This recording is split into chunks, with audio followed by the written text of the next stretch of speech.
अस्सलाम वालेकुम दोस्तों, मेरा दिल जले तेरे नाम से को पसंद करने का बहुत बहुत शुक्रिया। आज मैं कहानी का बाकिया हिस्सा बताने जा रहा हूँ, लेकिन इससे पहले मेरे चैनल कहानियों के काफ़िले को सब्सक्राइब करें, लाइक करें और शेयर करें। मैम, 10th क्लास में पोजीशन लेने वाले बच्चों को आप ही प्राइज़ डिस्ट्रीब्यूट करने वाली हैं। आए, मैं आपको स्टेज पर ले चलती हूँ, पास खड़ी टीचर ने नीलम से कहा।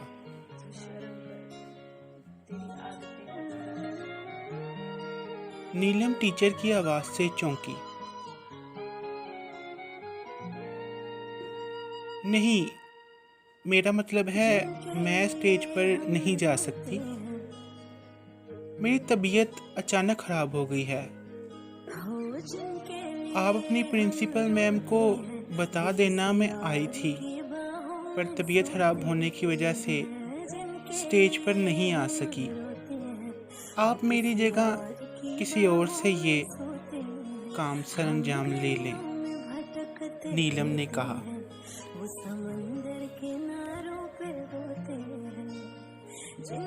नीलम की आंखों में आंसू थे। वो उठी और मरे हुए कदमों के साथ मैरिज हॉल से बाहर निकली और गाड़ी में बैठ गई। उसे ऐसा लग रहा था जैसे उसके जिस्म से रूह परवास कर गई है। थोड़ी देर गाड़ी में बैठने के बाद उसने गाड़ी स्टार्ट की और फुल स्पीड से उसे चलाने लगी। उसके दिमाग में फयाज की वो तमाम बातें गर्दिश कर रही थीं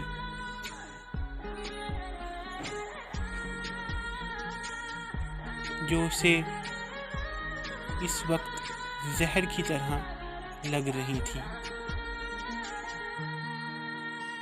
और साथ ही सोनिया की वो बात भी याद आ रही थी, एक पत्थर से दोबारा मत टकराओ।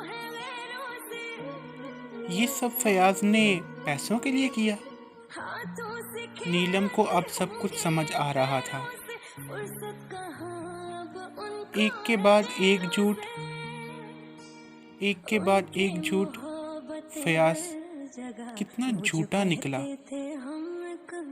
अब उसे फयाज के हर झूठ की समझ आ रही थी। पहली बार जब दिल टूटा था तो उसने बहुत तकलीफ हुई। तब तो भैया भी उसके साथ थे, लेकिन आज उसे अकेले ही इस तकलीफ का सामना करना होगा। दर्द बहुत गहरा था। इस बार की तकलीफ उसकी बर्दाश्त से बाहर थी। उसका दिल चाह रहा था कि वो खुदकुशी कर ले, लेकिन फिर उसने कुछ सोचा और गाड़ी की स्पीड आस्ता की। घर आया, वो कार से उतरी और सीधी अपने कमरे में चली गई और खुद को लॉक कर लिया।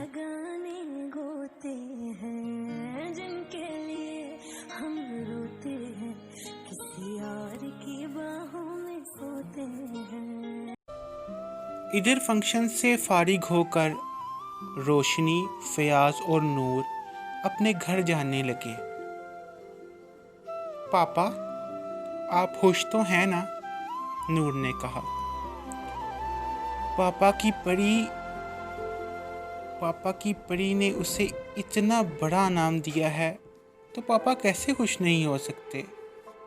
मैं तुम्हें बुलंदियों पर जाते हुए देखना चाहता हूँ, एक कामयाब इंसान बनते देखना चाहता हूँ।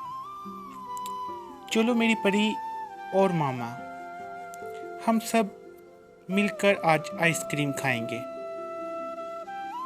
फयाज ने कहा। नूर बहुत खुश हुई और उछलकर अपने पापा से गले लग गई। शुक्र है आपका मूड कुछ खुशगवार हुआ, वरना पिछले 1 साल से खामखा मुझसे नाराज़ रहते थे। कॉल पर भी ठीक से बात नहीं करते थे, पास खड़ी रोशनी ने कहा। हाँ, बस अब तुम समझ लो कि गम के बादल छट गए हैं, अब खुशियाँ आने वाली हैं। जब मेरी तुमसे शादी हुई तो तुम्हारे बाप ने तुम्हें जायदाद से बेदखल कर दिया। बहुत मुश्किल वक्त था वो मुझ पर, और फिर मुझे जॉब करना पड़ी। जैसे तैसे करके ज़िंदगी गुजार रहे थे। हम खुश थे, लेकिन पिछले 1 साल से जॉब नहीं मिल रही थी, तो खुद से गुस्सा था, ना कि तुमसे। चिड़चिड़ा रहने लगा था, वरना प्यार तो मैं तुझसे आज भी सिर्फ उतना ही करता हूँ, और सिर्फ तुमसे ही करता हूँ। तुम मेरी पहली और आखिरी मोहब्बत हो रोशनी। तुम आज भी बिल्कुल वैसी हो जैसी आज से 15 साल पहले थी, खूबसूरत। फयाज ने प्यार भरे लहजे में कहा। चले अब बस भी करें, नूर पास ही खड़ी है। वैसे आपने नई जॉब के बारे में कुछ बताया नहीं, रोशनी ने कहा। अब सारी बातें यही पूछ लोगी, यही कर लोगी कि आइसक्रीम भी खानी है, फयाज ने हंसते हुए कहा। तीनों आइसक्रीम खाने के लिए चलने लगे। तीनों आइसक्रीम की दुकान पर पहुंचे और आइसक्रीम खा रहे थे कि फयाज बोला, बस थोड़े दिन और फिर तुमको एक नया घर लेके दूंगा। फयाज ने ये बात अटकते अटकते कहा। पिछले 1 साल से मैं अपनी बहन के घर पर हूँ। अपनी और अपनी बच्ची को जैसे तैसे करके पाल रही हूँ। आप खुद पता नहीं कहाँ रहते हो। हम कब साथ में रहेंगे, रोशनी ने कहा। बस तकलीफ का दौर अब ख़त्म हो गया है। 2-3 दिन और फिर सब कुछ ठीक हो जाएगा। मैं तुम लोगों को साथ भी रख लूँगा, बस थोड़ा इंतज़ार करो। कम से कम 1 साल, बस फिर तुम्हें अपनी बहन के घर रहना नहीं पड़ेगा, फयाज ने कहा। फयाज ये बात कर ही रहा था कि उसके फ़ोन पर बेल हुई। उसने फ़ोन उठाया और बात करने लगा। ये फरहान का फ़ोन था। तुम मुझसे अभी मिलो, नहीं तो मैं नीलम को सब कुछ सच सच बता दूंगा, फरहान ने गुस्से से कहा। अच्छा बाबा, अभी मिलता हूँ, फयाज ने उसे जवाब दिया। रोशनी और नूर को रिक्शे में बिठाया और खुद फरहान से मिलने के लिए उसके घर में चला गया।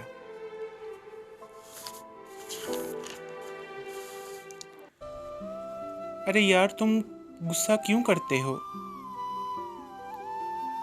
मैं उससे बहुत प्यार करता हूँ। वैसे भी इस्लाम ने मुझे 4 शादियाँ करने की इजाज़त दी है। तुम समझो ना, वो भी मुझसे प्यार करती है। इस बहाने उसको भी उसका प्यार मिल जाएगा।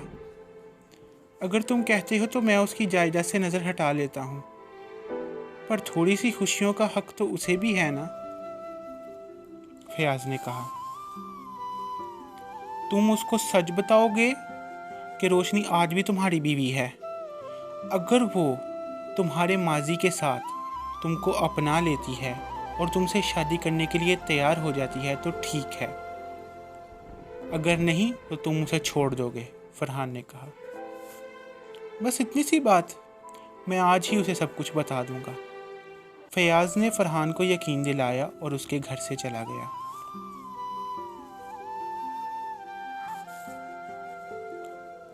उस रात फयाज ने अपनी झूठी मोहब्बत जाहिर करने के लिए नीलम को फ़ोन किया, लेकिन नीलम ने उसका फ़ोन रिसीव ना किया। उस रात उसने 200 से भी ज़्यादा कॉल्स की, लेकिन नीलम ने उसका फ़ोन नहीं उठाया। वो बहुत रो रही थी और उससे नफ़रत कर रही थी कि दूसरी दफ़ा उसने उसी इंसान से धोखा खाया जिसने पहली दफ़ा उसे धोखा दिया था। उसने फयाज को मोहब्बत का खुदा जाना था, लेकिन वो एक पत्थर की मूरत निकलेगा ये उसे नहीं पता था। बचपन से लेकर आज तक वो नीलम से अपना मतलब ही तो पूरा करवाता आया था। इतना कमीना निकलेगा। जब उसने पहली बार धोखा दिया था तो नीलम के दिल को कहीं ना कहीं ये बात पर यकीन था कि उसकी अपनी मर्जी थी जीवन साथी चुनने की, सो उसने कर ली। लेकिन अब दोबारा उसके अरमानों का कत्ल क्यों किया? सिर्फ चंद पैसों के लिए?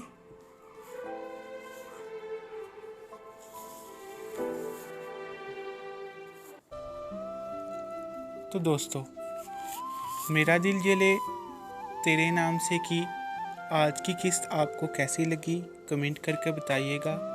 हम मिलते हैं अपनी नई एपिसोड पर। तब तक अपना ख्याल रखिएगा। अल्लाह हाफिज़।